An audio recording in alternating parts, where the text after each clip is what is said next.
Hello les frappés, j'espère que vous allez bien. Épisode spécial débrief du Tour des Géants 2025 à chaud, puisque je suis tout juste rentré de Courmayeur en Italie.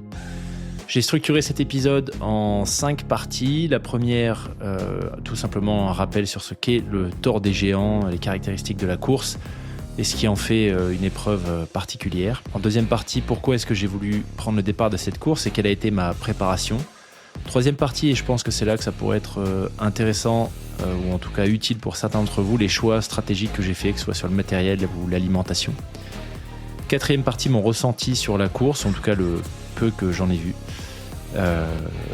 Et en dernière partie, enfin, l'abandon et les apprentissages que j'en tire. Voilà, installez-vous confortablement, c'est parti pour cet épisode débrief du Tour des Géants 2025.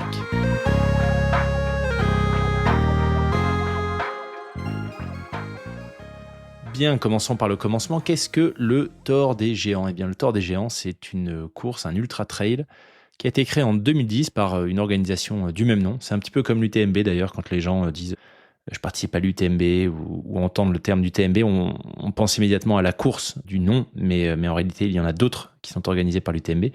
Le Tour, c'est pareil. Quand on dit le Tour, en réalité, il y a le Tour 330, donc le 330 km, mais ils organisent également d'autres courses.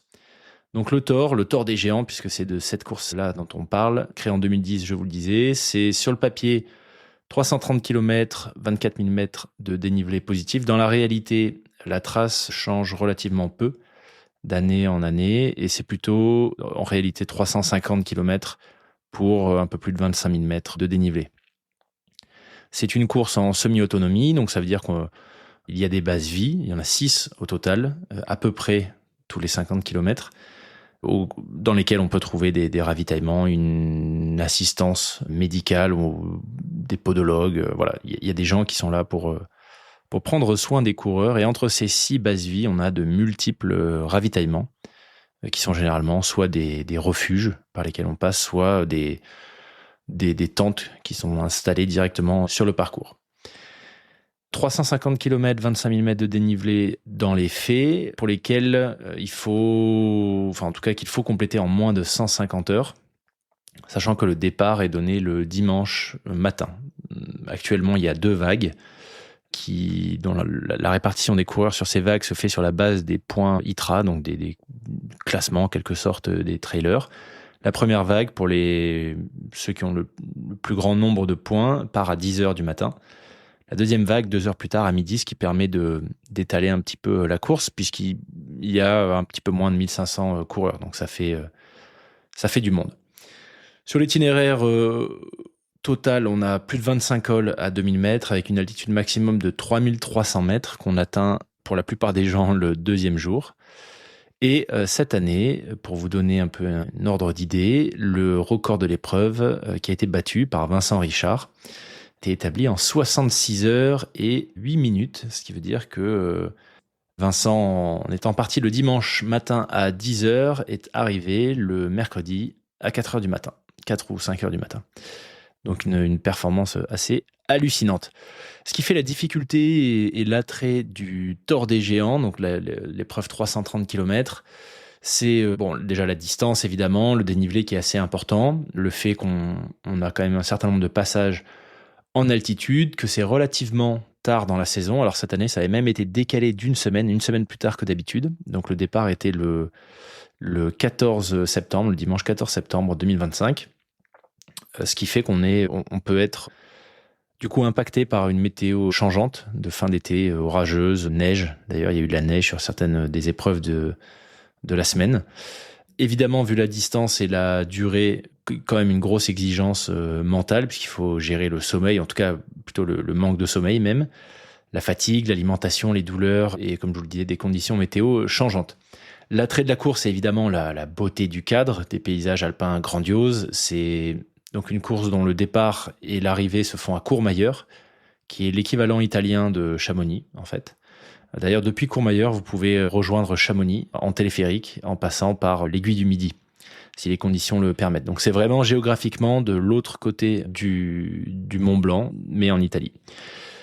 Le nom d'ailleurs vient de là. Pourquoi le Tor des géants? Alors le Tor, c'est, bon, je pense que vous en doutez, ça signifie tour ou parcours en boucle, en patois franco-provençal, patois valdôtain. J'ai découvert le terme en préparant l'épisode.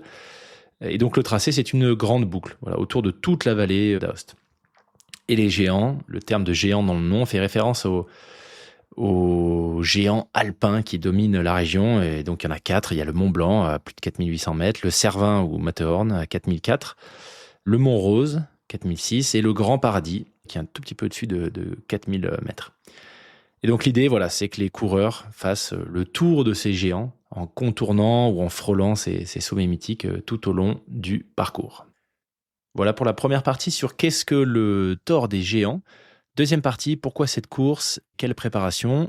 Alors la raison pour laquelle je voulais participer au Tor, c'était principalement pour revivre l'aventure que j'avais vécue sur la PTL. Donc s'il y en a qui sont arrivés récemment sur le podcast, j'avais fini, je suis devenu finisher de la PTL en 2022. La PTL, c'est une autre course, en tout cas qui se rapproche du Tor en termes de distance, un peu différente en termes d'organisation.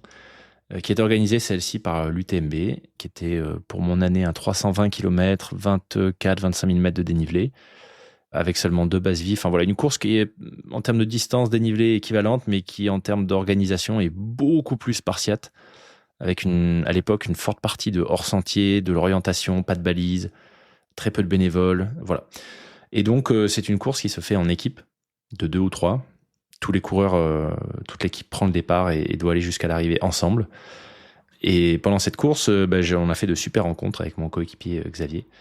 Et on a fini à 3 équipes. Enfin, on a fait l'essentiel de la course à 3 équipes. On a décidé de se réunir pour rendre les choses un peu plus simples, en tout cas moins compliquées, pour être plus nombreux à faire de l'orientation, pour être plus nombreux pour discuter entre nous. En réalité, pour bénéficier de l'effet de groupe. Ce qui a été vraiment une expérience incroyable et c'était finalement la principale motivation pour moi. C'est ce que je voulais essayer de revivre sur le Tor, puisqu'on était plusieurs copains de la PTL à prendre le départ du Tor cette année. Il faut savoir que le Tor, il y a tellement de demandes, la demande est largement supérieure au nombre de dossards disponibles, donc il y a un système de tirage au sort. Et donc c'est assez courant sur cette course que des personnes tentent le tirage au sort plusieurs années d'affilée sans jamais avoir la chance de pouvoir décrocher leur dossard. Ce qui veut dire que quand on essaie d'y participer à plusieurs, ça peut rendre les choses compliquées. Et donc ce qu'on avait décidé de faire avec 3 copains de la PTL, Tom, Nico et Clément, c'était de participer l'année dernière à une course du même organisateur, donc du Tor. Une course qui, si on la finissait en deçà de la barrière horaire, enfin d'une barrière horaire, je me souviens plus exactement si c'était la barrière horaire de la course ou s'il y avait une barrière spécifique pour avoir des dossards pour le Tor des géants. Et donc c'était un 108 km au départ de Courmayeur là aussi, 108 km et 6 ou 7 mm de dénivelé qu'on a terminé tous les 4. Et donc c'est en ayant terminé cette course qu'on a pu avoir accès de manière automatique au dossard pour le Tor des géants. Donc voilà, les motivations, c'était principalement celle-ci. C'est pas une course qui me faisait rêver en tant que telle. Par contre, ce qui m'attirait fortement, c'était la possibilité de revivre une expérience humaine incroyable comme ce que j'avais pu vivre sur la PTL. Même si le Tor des géants ne se fait pas en équipe, et même si j'étais assez conscient du fait que on se retrouve forcément seul à certains moments sur ce type de course. Peut-être au début, en tout cas, avant de trouver les partenaires de course qui vont bien, qui sont au bon rythme, etc. En termes de préparation, j'ai travaillé avec Romain Castiglia, qui est un ancien invité du podcast, qui nous avait raconté sa diagonale des fous sur 2 épisodes. Romain, on habite pas très loin l'un de l'autre. Il avait participé au premier week-end des frappés. On a fait la même formation en préparation mentale. Et donc, il y a eu un super fit. Et j'ai voulu travailler avec lui. Donc Romain m'a fait une prépa vraiment aux petits oignons, sachant que j'avais quelques impératifs. Je voulais par exemple éviter au maximum d'avoir des séances le week-end pour que ça impacte le moins possible ma vie de famille. Et puis j'ai eu des déplacements pro, etc. Donc évidemment, comme tout le monde, des impératifs qui ont fait que la prépa n'a pas été idéale. Mais en tout cas, sur le papier, j'ai vraiment pu m'appuyer sur tout ce que Romain m'avait préparé. Et même si, encore une fois, la prépa n'a pas été idéale pour de multiples raisons, j'ai fait vraiment le max que je pouvais avec les différentes contraintes qu'il fallait que je gère. Voilà dans les grandes lignes. Donc cette prépa, je ne vais pas non plus trop rentrer dans les détails, mais c'était une prépa voilà, avec différentes montées en charge, différents focus. J'ai goûté aux fameuses navettes dont Romain nous parlait dans son épisode, des allers-retours sur du gros dénivelé en montagne à la Sainte-Victoire, à cracher mes poumons. Au final, ça a été vraiment utile puisque je vous le dirai un peu plus tard, mais on en parlera dans la partie sur l'abandon. Mais j'ai eu aucune... après 65 km de course, 5000 mètres de dénivelé, 20 heures d'épreuve, une nuit blanche, aucune courbature, aucune douleur physique, absolument rien. Donc, même si c'était le tout début de la course, voilà, visiblement, j'étais bien préparé en tout cas pour absorber une première charge sur la première phase de la course. Voilà sur la prépa. Sur les choix stratégiques, alors là, je vais rentrer un peu plus dans le détail. Donc, j'ai pas une grande expérience de l'ultra. En réalité, j'avais pas d'expérience en ultra trail puisque la PTL, on peut pas vraiment considérer ça comme un ultra trail vu l'organisation de la course, le poids des sacs. Voilà, on court pas sur une PTL. En tout cas, nous, on n'avait pas couru et on était loin d'être arrivés les derniers. On était même plutôt top 30 sur plus de 100 équipes. Donc même s'il n'y a pas de classement, c'est un bon indicateur pour voilà, nous dire que on était quand même au niveau. Et malgré ça, voilà, on n'a pas pu courir. Donc première vraie expérience de l'ultra trail en tant que tel sur le Tour des Géants. Pour autant, j'adore aller en montagne. Ça fait des années, même maintenant, malheureusement, je peux dire plus d'une décennie, même 2 décennies, que je vais en montagne régulièrement. Donc, il y avait un certain nombre de choses stratégiques. Alors, il y en a qui seront peut-être évidentes pour la plupart d'entre vous, mais bon, je vous les partage quand même. C'est comme ça qu'on fait grandir sa caisse à outils pour ces activités outdoor. D'un point de vue stratégique, alors déjà côté matériel, premier choix qu'il fallait faire, c'était est-ce que je partais sur du matériel trail ou du matériel montagne ? Je m'explique. La veste, par exemple, les vestes étanches, vestes chaudes. Est-ce que je partais sur des modèles plutôt légers, fins, etc., pour gagner du poids ? Ou est-ce que je partais sur du matériel vraiment montagne, une grosse veste Gore-Tex Pro, par exemple, enfin en tout cas triple membrane, une grosse veste deuxième couche, bien épaisse, capuche, etc. Voilà, ça c'était le premier choix à faire qui avait un impact puisque au-delà du poids, il y a aussi le volume. Moi je suis grand, je fais 1m91, donc une veste, si je prenais 2 vestes montagne versus 2 vestes trail, c'est soit je remplissais l'intégralité de mon sac qui faisait 24 litres ou pas. Vu les conditions qu'il y a eu en 2025 sur l'UTMB et sachant que je me sens pas particulièrement à l'aise en montagne quand les conditions se dégradent, je suis pas habitué à être en montagne sous la neige, le blizzard, les averses torrentielles, voilà. Et pour être tout à fait honnête, c'est des conditions qui me rassurent pas, qui me font peur, surtout quand on est haut. Et là, vu les conditions, encore une fois, qu'il y avait eu sur l'UTMB, en 2022, quand j'avais fini la PTL, sur la PTL, on passe par certaines sections du Tour des Géants. Et quand le Tour, donc en 2022 toujours, les coureurs du Tour des Géants étaient passés quelques semaines après nous seulement, 2 ou 3 semaines, au même endroit que nous, ils étaient bloqués dans les refuges à cause de la neige. Donc personnellement, j'avais fait le choix de matériel montagne. Donc qu'est-ce que ça veut dire ? Ça veut dire que principalement les vestes, j'avais une grosse veste d'une marque qui s'appelle Clatermusen, que j'ai eu l'occasion de tester il y a pas très longtemps, qui commence à arriver en France, une marque suédoise, qui fait du matériel. Alors eux, clairement, leur focus, c'est pas du tout le poids, c'est la robustesse. Donc c'est une veste qui est les vestes que j'avais de leur marque, très lourdes, mais par contre, voilà, bien pensée, très bien aérée un peu partout, mais une membrane très épaisse. Donc j'avais ça en veste étanche. J'avais une deuxième couche Simalp. Là aussi, un modèle pas vraiment trail, plutôt très épais, un duvet synthétique. Pourquoi duvet synthétique ? Parce que le duvet naturel, au-delà des considérations éthiques, c'est extrêmement compliqué à faire sécher une fois que c'est humide. Et donc, comme là, on partait pour une semaine avec des conditions météo, au moment où on faisait le choix de matériel incertaines, j'ai préféré partir sur un rembourrage synthétique. Et ensuite, alors, détail qui peut ne pas en être un, les chaussettes. J'avais des chaussettes Simalp là aussi, mais les modèles de randonnée. Plus épais que les modèles de trail. Et ça m'allait bien parce que comme les pieds sont mis à mal avec les chocs, etc., pour moi, il n'y avait aucun intérêt à partir avec des chaussettes synthétiques ultra fines que j'utilise habituellement pour mes sorties trail. Voilà pour le choix stratégique, le premier choix qu'il y avait à faire, en tout cas sur le matériel. Donc pour moi, ça a été montagne. Ensuite, il y avait un certain nombre d'équipements que je tenais absolument à emmener avec moi. Donc bonnet synthétique, moulant, pas de bonnet en laine, etc. Pourquoi ? Tout simplement parce que moi, j'ai très vite très chaud. Et les oreilles sont des zones thermorégulatrices importantes. Donc un bonnet synthétique moulant, en fait, ça me permet tout simplement de le relever. Alors le côté style, voilà, faudra repasser. Mais ça me permet de le relever au-dessus des oreilles, par exemple en côte, la nuit. Et d'avoir les oreilles bien dégagées à l'air libre. Et du coup, de me réguler comme ça d'un point de vue thermique. Même objectif que le bonnet, j'avais des manchons en mérino. Donc, vous savez, on enfile ça soit au niveau des mollets, soit au niveau des avant-bras, coudes, biceps. Et puis, on peut les retirer assez facilement. Donc, j'avais ça. L'objectif, c'était d'éviter de perdre du temps à me changer, à enlever mon t-shirt manche courte, mettre un t-shirt manche longue, etc. Voilà, j'étais en t-shirt manche courte, j'avais mes manchons retroussés au niveau des poignets, et hop, dès qu'il faisait un peu frais, qu'il y avait du vent, parce que dès le premier soir, on a eu vraiment beaucoup de vent. On ressentit, je pense on devait être autour des 5 degrés quand on a passé le premier col de nuit. Et donc les manchons en mérino, super pratique.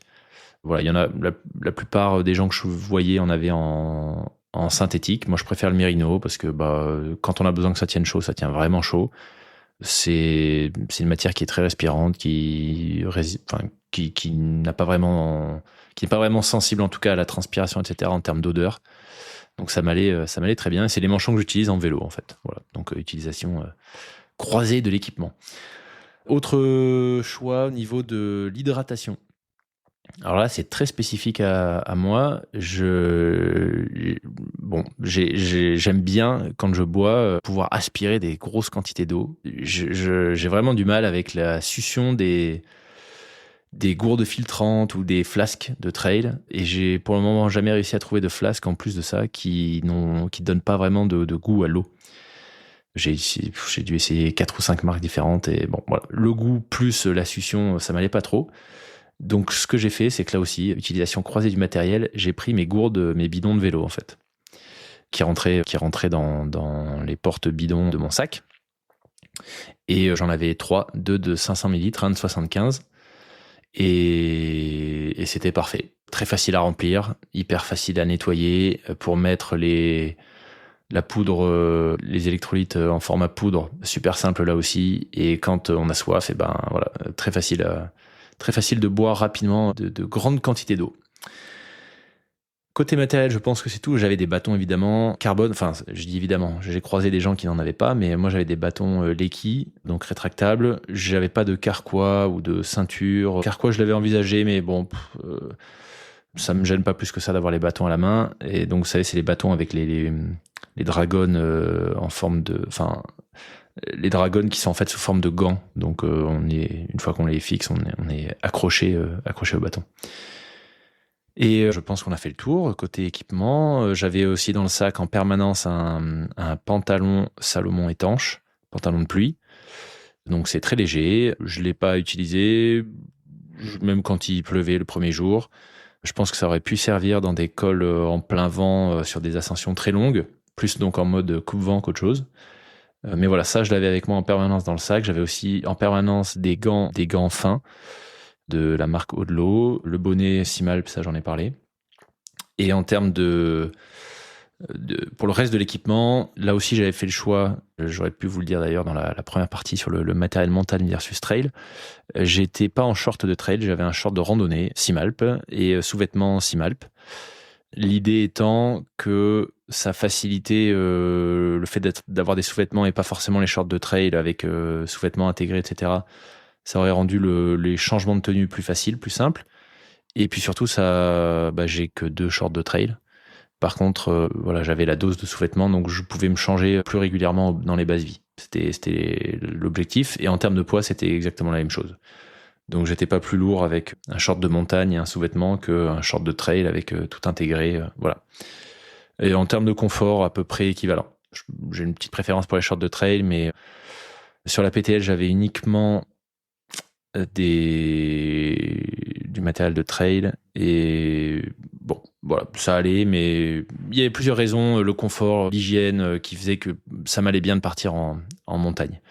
En équipement montagne.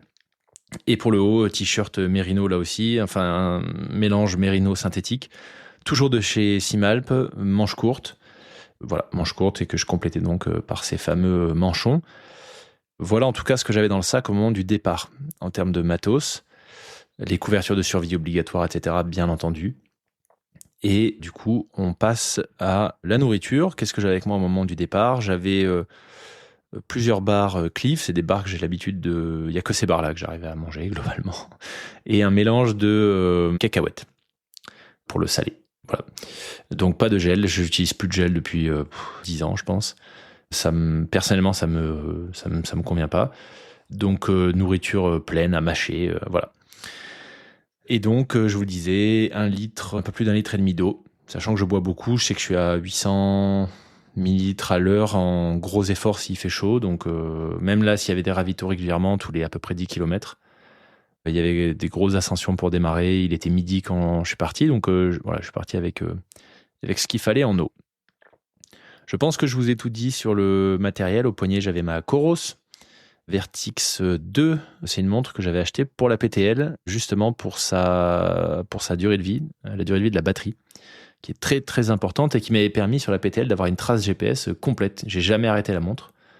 Du lundi matin à 8h30 jusqu'au dimanche midi et demi. J'ai la trace complète en une fois. Alors je sais qu'on peut le faire aussi en découpant plusieurs traces et en les rafistolant dans Strava par exemple, mais voilà, j'aimais bien cette idée de ne pas avoir à gérer ma montre en fait, de l'allumer et de l'arrêter à la fin de la course.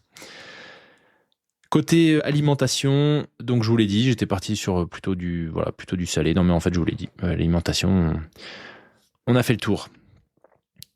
Toujours dans cette partie 3 sur les choix stratégiques, bon ça va faire une transition sur la partie 4, sur la course en elle-même. Ce qui était très clair pour moi avant le départ, c'est que je voulais absolument m'en tenir une limite de vitesse ascensionnelle de 700 mètres à l'heure. Alors pourquoi ça ? C'est quelque chose que j'ai découvert justement en préparant la PTL. J'avais interviewé des gens qui avaient participé à la PTL et qui m'avaient dit que le rythme qu'il fallait tenir, enfin le rythme que eux avaient tenu et qui leur semblait pertinent, c'était 400-500 mètres à l'heure de vitesse ascensionnelle. Moi, voilà, avant, je faisais plutôt des courses route ou vraiment pas très longues ou du triathlon, donc je regardais plutôt ma progression en termes de kilomètre-heure. Donc j'ai découvert cette notion de vitesse ascensionnelle à ce moment-là, et en fait, je trouve que c'est hyper pertinent. Donc sur la PTL, on visait les 400-500 de mémoire. Donc faites le test si votre montre vous le permet la prochaine fois. Vous verrez 400-500 mètres à l'heure, c'est vraiment pas énorme. Mais pour tenir 150 heures, c'est la vitesse qu'il faut. Donc là, sur le Thor, j'avais une limite absolue de 700 mètres à l'heure. Alors pourquoi plus élevé que la PTL ? Tout simplement parce que je savais qu'a priori, ce serait quand même moins raide. Toutes les ascensions seraient quand même déjà sur sentier, alors que sur la PTL, on est souvent hors sentier, ce qui a un énorme impact sur la progression. Et puis 2, il y a quand même beaucoup plus de ravitaillement sur le Thor des Géants, donc je pensais pouvoir, en termes de fraîcheur, maintenir un rythme un peu plus élevé que sur la PTL. Donc ça, c'était le premier critère, on va dire, que j'avais en tête, 700 mètres à l'heure en vitesse ascensionnelle, et c'est le seul d'ailleurs que j'avais en termes de progression, etc. Et puis, sur la gestion de la course, j'envisageais de me prendre 3 douches dans la semaine, enfin sur la durée de la course. La première à Cognes. Donc Cognes, c'est la deuxième base vie, qui est au kilomètre 100. Et donc mon plan, en partant à midi, c'était d'arriver à la première base vie autour de 2-3 heures du matin, changer mes chaussettes, nettoyer les pieds, bien manger, refaire le plein d'eau, etc. et de repartir immédiatement à Cognes, 50 km plus loin. Donc ça, c'était le plan, on va dire. Et ensuite, pour les 2 douches suivantes, j'avais pas vraiment prévu le plus loin parce qu'il pouvait se passer tellement de choses. Mais voilà, en tout cas, j'avais dans mon sac d'allègement, puisqu'on a avant de prendre le départ, l'organisation nous donne un sac qui faisait 48 litres précisément pour nous.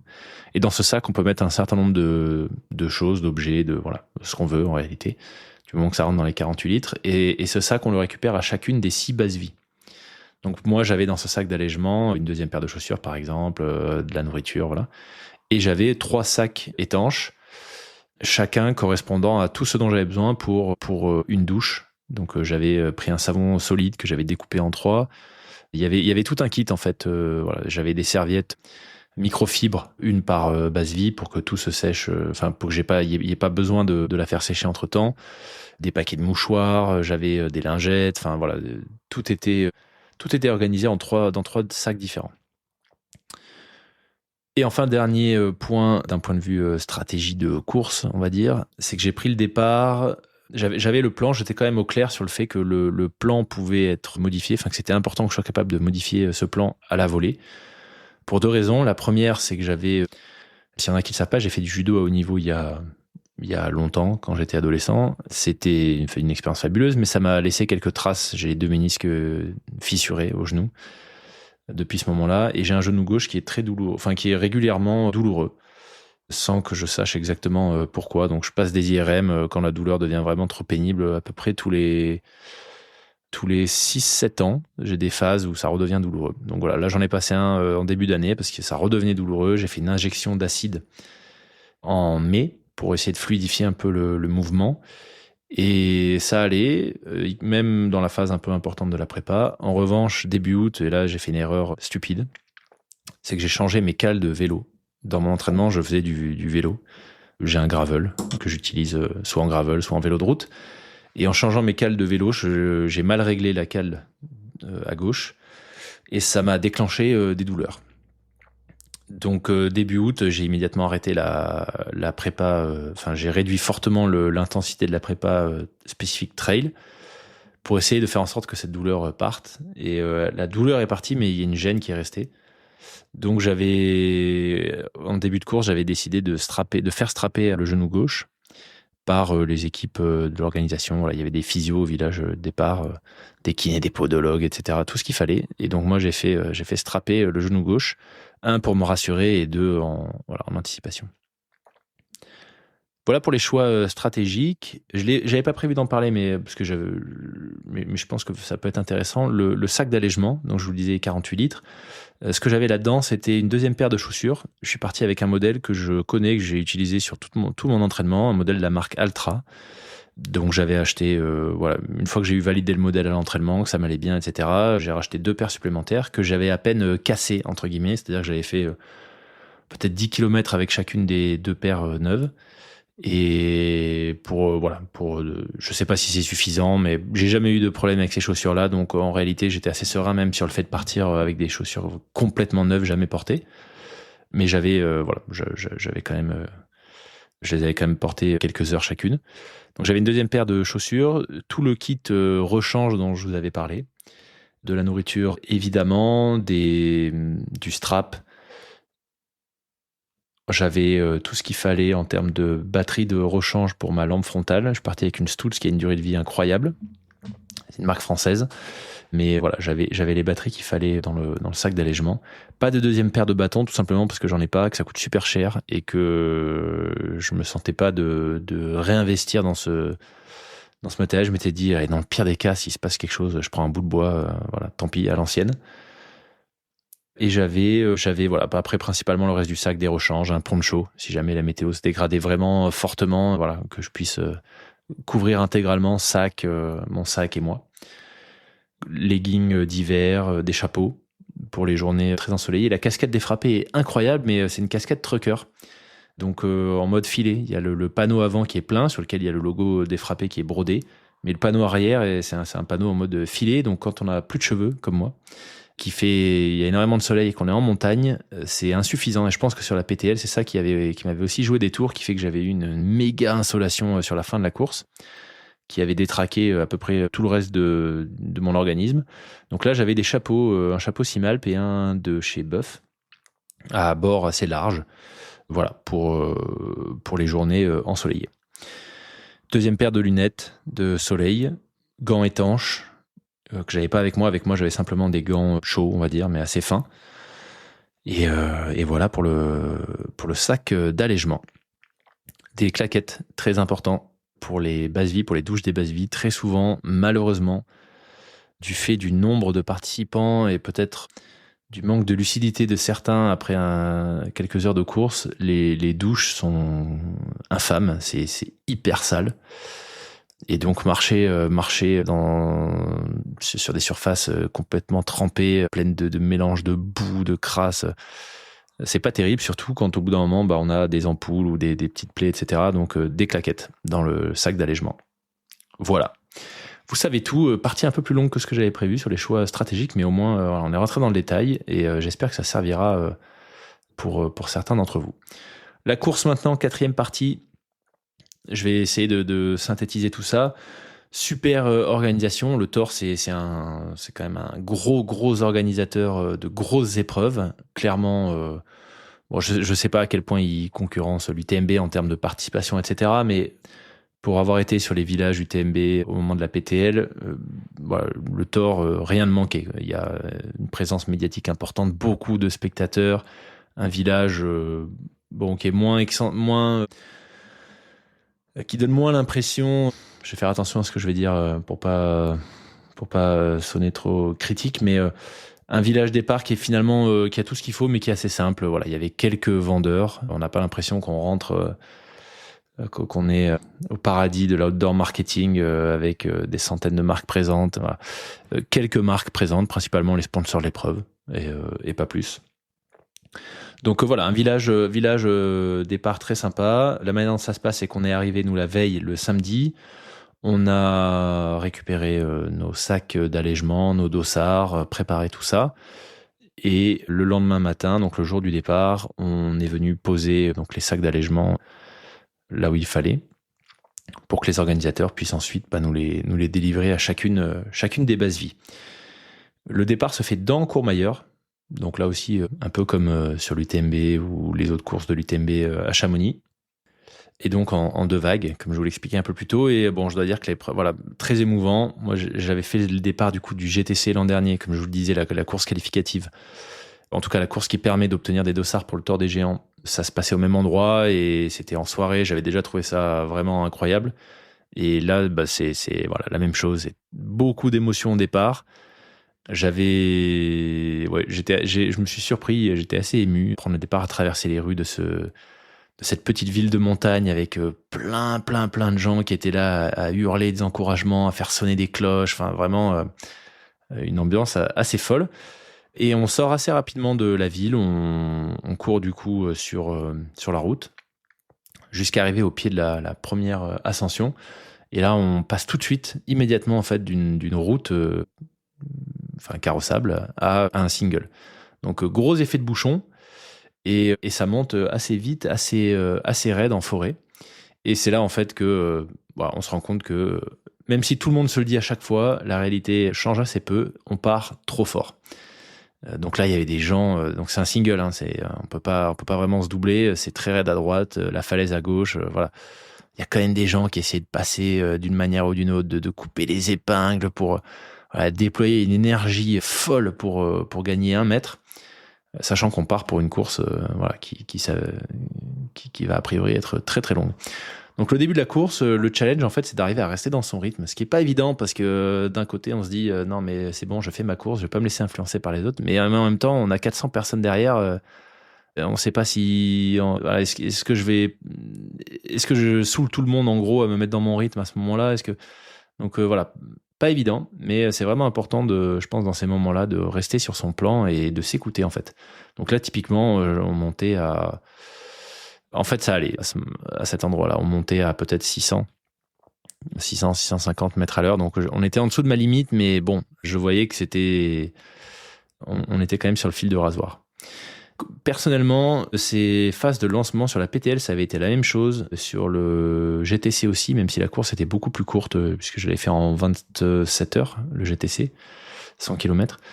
J'ai toujours une phase de décharge hydrique monstrueuse, qui est pas très agréable, parce que du coup, je dégouline de partout. Voilà.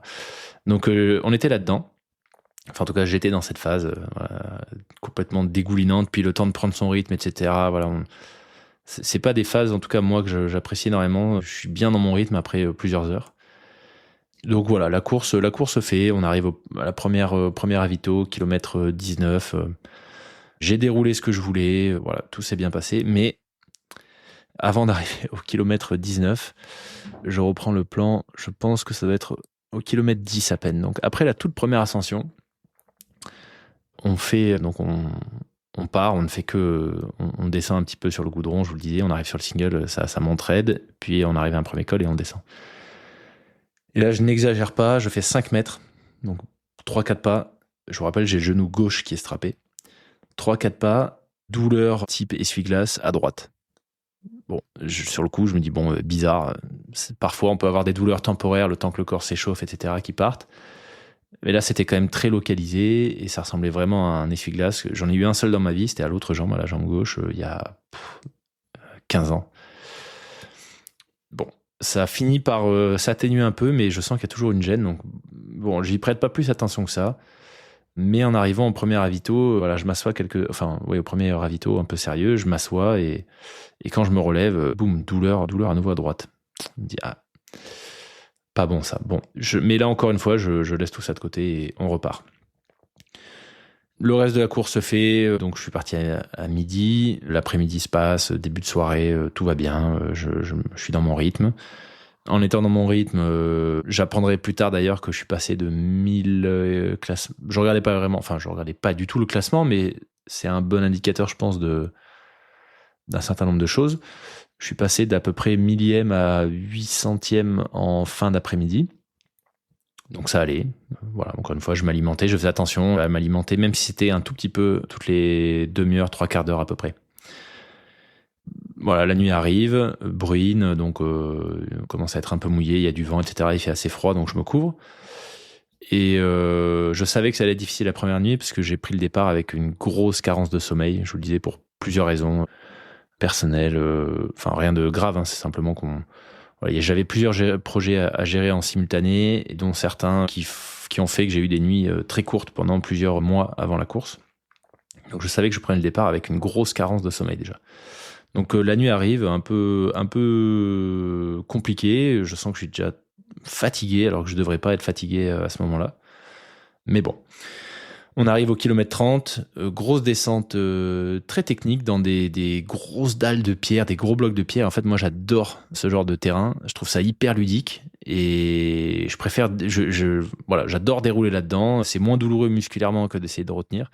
Donc, je déroule, je me régale. Voilà, je suis pas du tout à bloc, hein, je suis pas essoufflé, rien. Je suis dans la maîtrise. Je check mon rythme cardiaque, ce que je fais assez peu normalement. Je suis entre 90 et 110, donc voilà, pour une descente technique, franchement, nickel. Il s'avère qu'au final, je gagne 400 places. Donc tout se passe bien.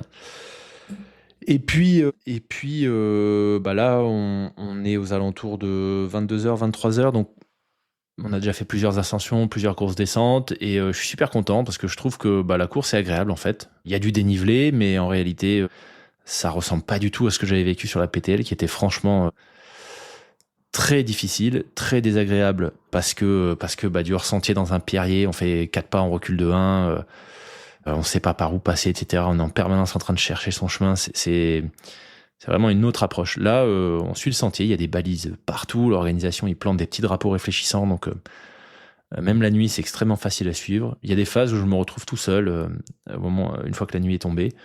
J'ai en face de moi, c'était laquelle ? C'était Bivuaco Zappelli, alors je me rappelle plus de cette montagne. Mais une ascension qu'on devait faire, et en fait je vois devant moi un serpent lumineux de frontal qui est déjà en train de monter, et c'est magnifique, je me dis que j'ai vraiment de la chance. Enfin voilà, vraiment un début de course agréable, qui se passe super bien. Et puis on arrive à la première basse vie, donc au kilomètre, sur le papier 48, dans les faits 51, donc déjà on avait pris un peu de kilomètres par rapport à la théorie de la trace. Il est à peine un tout petit peu moins d'1h du matin, donc je suis très content parce que j'avais prévu, en écoutant mon pote Clément qui avait fait toute l'analyse de la course, le rythme à avoir, etc., lui prévoyait 12 heures pour cette première basse vie, 12 heures après le départ, sachant qu'il est bien plus rapide que moi. En tout cas, bien plus en forme.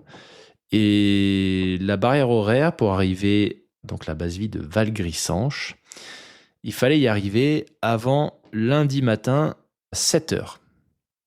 Donc moi, j'étais parti à midi le dimanche. Il fallait que je sois rentré dans cette base vie lundi matin à 7h au plus tard. Et là, j'y arrive avant 1h du mat. Donc j'ai globalement 6 heures d'avance sur la barrière horaire. Donc déjà, je savais pas à quoi m'attendre en termes de barrière horaire. Est-ce que j'allais être limite, pas limite, etc. Donc hyper rassurant, parce que j'ai vraiment pas appuyé plus que ça. Et j'ai 6 heures d'avance dès la première base vie sur la barrière horaire, donc méga confortable. Donc je suis très rassuré, je suis content. J'ai pas très faim, mais je fais en sorte de bien m'alimenter. La base vie, c'est une immense tente d'événements sous laquelle ils ont mis des bancs, des tables, etc. Il y a des toilettes, il y a un coin lit avec, je sais pas, il doit y avoir plus d'une 50aine de lits de camp, des podologues, des kinés, enfin voilà, vraiment une belle base vie. Donc je m'arrête en tout, je crois, 1 heure, un peu plus d'1 heure peut-être. Et puis, donc je ne dors pas, hein, je m'allonge 10 minutes, voilà. Et puis je repars. Et là, en fait, je me rends compte assez rapidement que je sais pas si c'est la pause qui... Donc là, on est en train doucement de basculer sur la dernière partie, hein, l'abandon, les apprentissages. Je sais pas si c'est la pause ou je sais pas exactement. Mais je sens que les genoux, à gauche, donc j'avais une gêne, même avant le départ, qui est en train de se transformer en douleur rotulienne. Et à droite, j'ai cette espèce de sensation de TFL essuie-glace, couplée maintenant aussi à une douleur rotulienne. Donc je me dis, bon, on verra bien, je suis froid, enfin je me suis un peu refroidi, on verra. Donc voilà, je fais mon business, je fais mes petites ascensions. Et en fait, force est de constater que là où, jusqu'à la première base vie, j'avais des douleurs uniquement en descente, dès les premiers mètres de la première descente, qui s'estompaient petit à petit dans la descente, mais qui revenaient à la suivante. Enfin voilà, c'était un peu bizarre en termes d'évolution de l'intensité. Et là, la douleur, on va dire, gêne plus, donc pas douleur, mais une gêne plus sur le plat. Légère douleur en montée quand ça devient un peu raide. Et en fait, là, la moindre descente, douleur très forte. Je dirais à droite, peut-être 7 sur 10.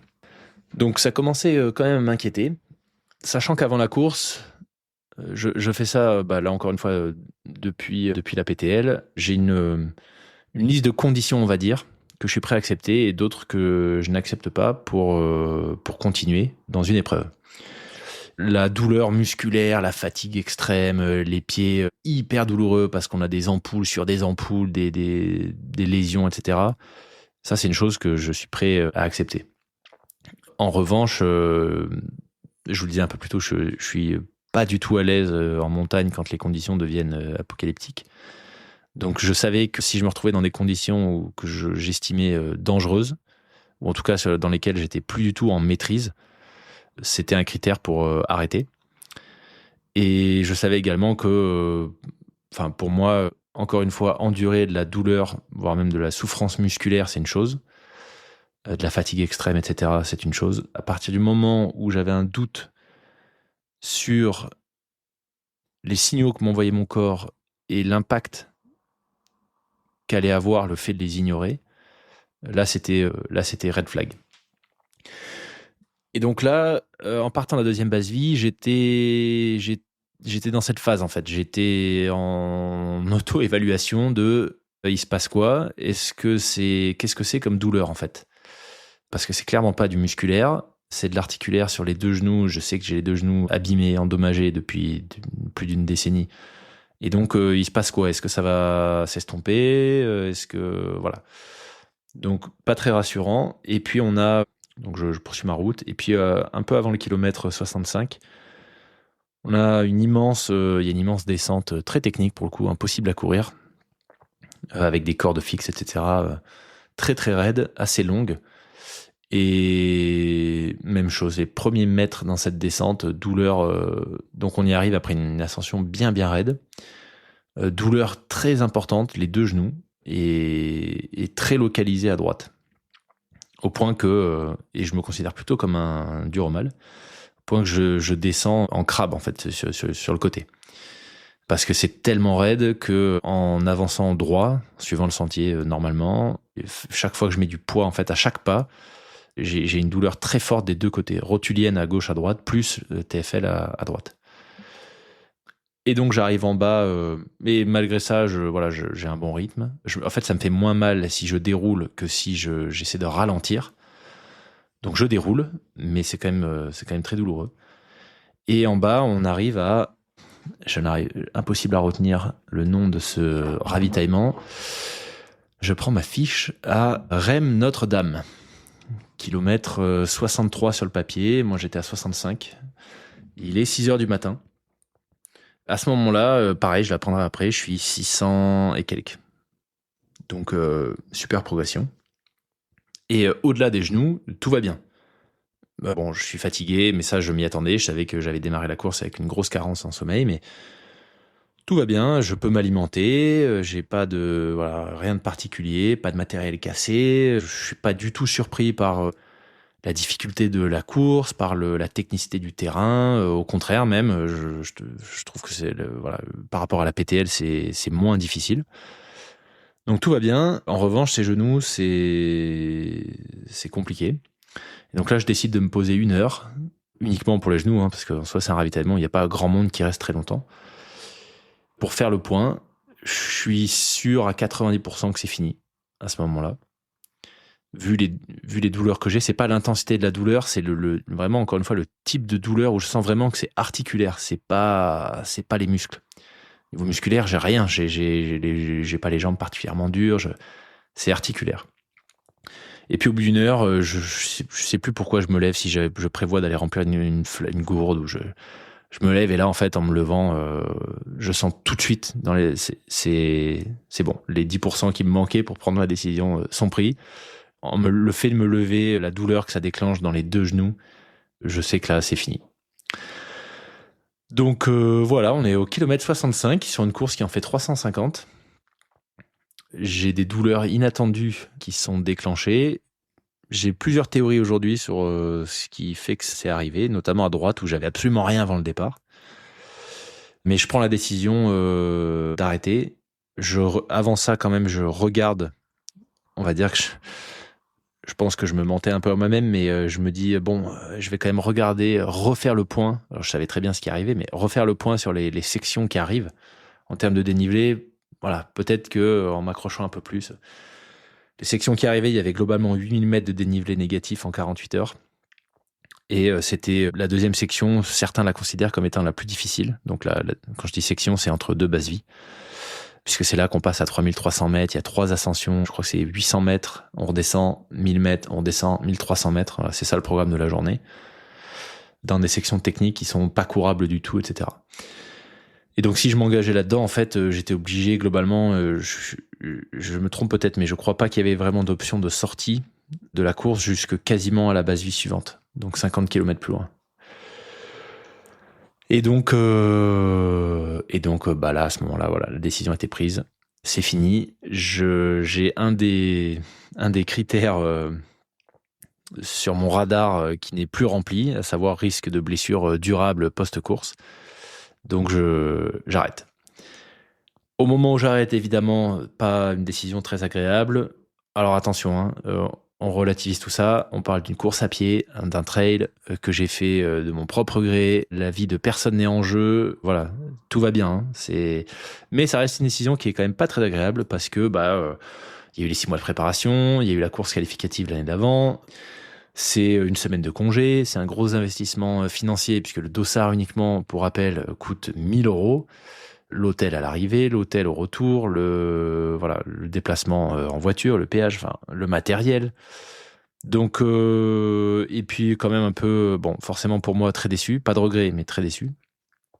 Et puis beaucoup de gens, par rapport au podcast, à ma famille, etc. Beaucoup de gens qui suivaient tout ça, donc déçu, mais encore une fois assez rapidement, pas de regret. Même dans les jours qui ont suivi, je suis resté à Courmayeur sur place pour pouvoir accueillir les copains à l'arrivée et leur faire l'assistance. Pas de regret tout simplement parce que la douleur est toujours là au moment où j'enregistre et donc je vois pas bien comment est-ce que j'aurais pu éviter un impact négatif durable sur mes genoux en essayant de forcer à travers la douleur sur quasiment 300 km supplémentaires et presque 20 000 mètres de dénivelé. Voilà. Donc voilà pour la conclusion. Pour la conclusion en tout cas de cette partie abandon. Apprentissage, moi les apprentissages, c'est que je pense que ce que j'aurais pu faire différemment. Alors, avant ça, puisque c'est un impact direct avec les apprentissages. Enfin, les apprentissages découlent de ces réflexions. Pourquoi j'ai eu ces douleurs, je pense. Quand on sort de Courmayeur, je vous disais, quand on prend le départ de la course, il y a doit y avoir peut-être un peu moins de 2 km où on court sur du goudron en descente, voilà, et c'est surtout de la descente. Je cours jamais avec mes chaussures de trail sur du goudron, et encore moins avec un sac. Mon sac était chargé peut-être 4 kilos. Je pense que j'ai eu là une mauvaise foulée, j'ai pas fait attention à ma foulée et que j'ai attaqué avec les talons.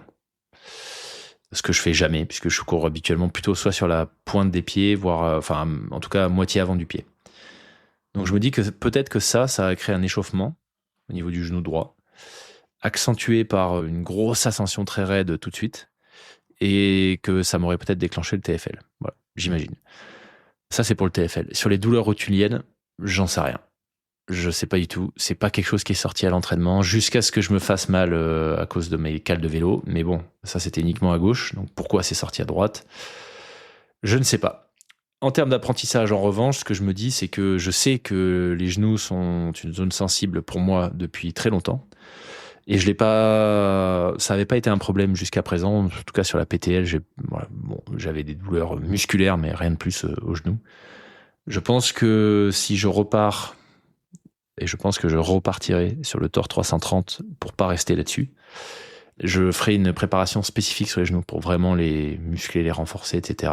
Parce que même si là, c'était pas de la douleur musculaire, on sait que en ayant une articulation qui est solidement ancrée, entourée de muscles forts, ça aide. Voilà. Et puis pour le moment, au-delà de ça, voilà, il faut encore que je me pose, que je vois si je fais des examens un peu plus poussés, etc. Sur tout le reste, l'alimentation, le matériel, etc. Alors oui, certes, j'ai fait que 65 km de course, 5000 mètres de dénivelé et 20 heures. Mais je changerai rien en termes de matériel, d'équipement, etc. J'avais un sac de 24 litres, ça je vous l'avais dit, du modèle Instinct, que j'avais aussi utilisé sur la PTL, qui est génial. Donc côté matériel, côté approche de la course, côté par exemple vitesse ascensionnelle, etc. Je pense que je me mettrais même une limite à 600 mètres à l'heure en vitesse ascensionnelle.